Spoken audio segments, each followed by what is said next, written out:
আমাদের মন গড়া পদ্ধতিতে সাহায্য চাইলে সাহায্য আল্লাহ করবেন না, আল্লাহ সাহায্য করবেন আল্লাহর শেখানো পদ্ধতিতে। বলি সুবহানাল্লাহ। তো আমরা কি আল্লাহর শেখানো পদ্ধতিটা শিখতে চাই? ইয়া আইয়ুহাল্লাযীনা আমানু, ওহে যারা ঈমানদার, যারা ঈমানের দৌলত গ্রহণ করেছো, আমি তোমাদেরকে ডাকতেছি, আমি তোমাদেরকে বলতেছি, তোমরা যদি সফলতা পেতে চাও, তোমরা যদি আমি আল্লাহর সাহায্য পেতে চাও, তাহলে দুইটা জিনিস করো। কয়টা? দুইটা। ইয়া আইয়ুহাল্লাযীনা আমানু ইসতাঈনু বিস-সাবরি ওয়াস-সালাহ, ওহে যারা ঈমান এনেছো, তোমরা আমার সাহায্য পেতে চাইলে ধৈর্য এবং নামাজের মাধ্যমে আমার সাহায্য কামনা করো। বলি সুবহানাল্লাহ। এখন ধৈর্য মানে কি এটাই তো আমরা জানি না। তাফসীরে মাআরিফুল কোরআন খুলবেন, তাফসীরে মাআরিফুল কোরআনের ভিতরে বলেছে ধৈর্যের শাখা হলো তিনটি। কয়টি? আরেকটু হাসতে বলেন কয়টি?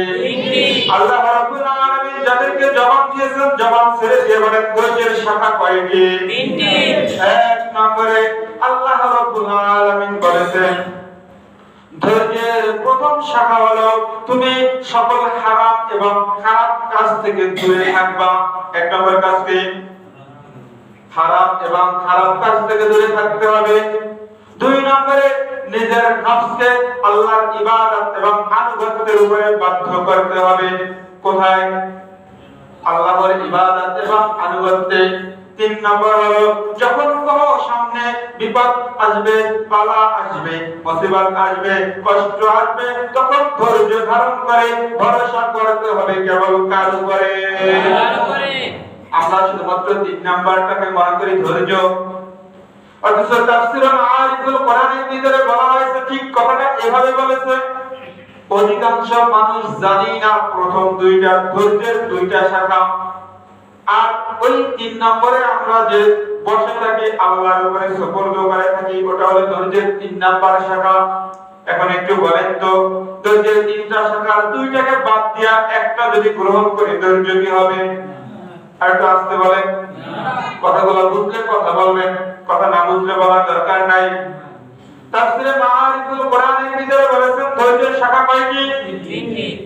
এখন আমি যদি এই ধৈর্যের শাখাটা যদি আমার জীবনে মিলাই, তাহলে কি আমি ধৈর্য ধারণ করতে পেরেছি?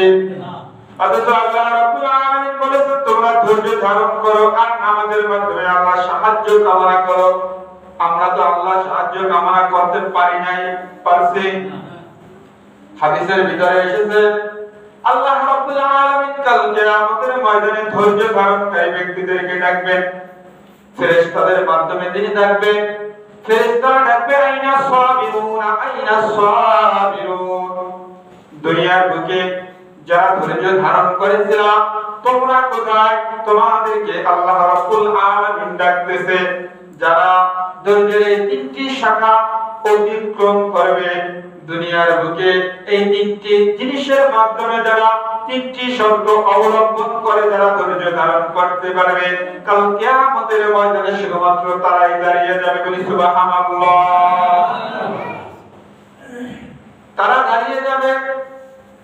আল্লাহ রাব্বুল আলামিন তাদেরকে উদ্দেশ্য করে বললেন আসসাবিরুনা আজরাহুম বিগাইরি হিসাব। আল্লাহ রাব্বুল আলামিন এই দুনিয়ার বুকে যে সমস্ত মানুষেরা তিনটি শাখার মাধ্যমে ধৈর্য ধারণ করতে পেরেছিল তাদেরকে বিনা হিসাবে পুরস্কার দিয়ে দিবেন। বলি সুবহানাল্লাহ।